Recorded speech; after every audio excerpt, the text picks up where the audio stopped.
Some of the coolest things in Portugal probably are the castles that are all over the place. They're really interesting. Portugal had a long history of wars against the Moors from Africa. So as you go up, you can find castles that the Moors built or castles that the Portuguese built. And they're very different, but very cool. Either way, so seeing the castles is really awesome. You can learn a lot of cool history about the kind of the Dark Ages and medieval times.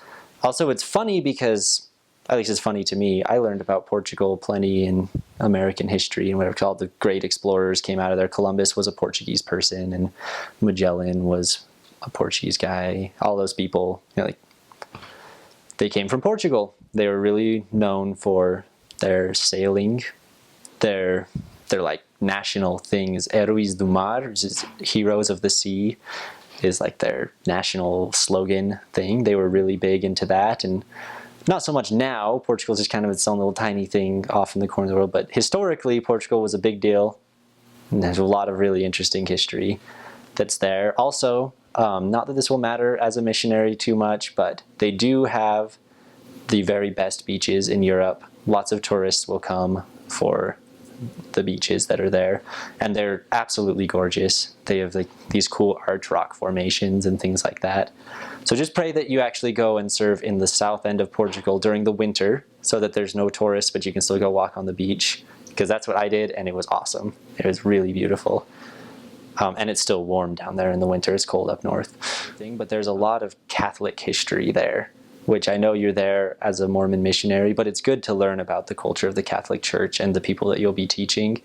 And there are a lot of places. There's a place they call the Caminho de Santiago, which the way of St. James.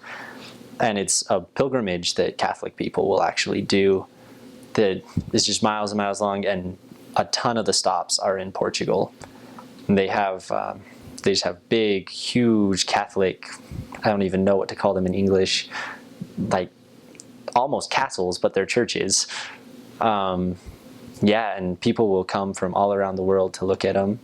They're really beautiful, although obviously they're not LDS, but they are really beautiful.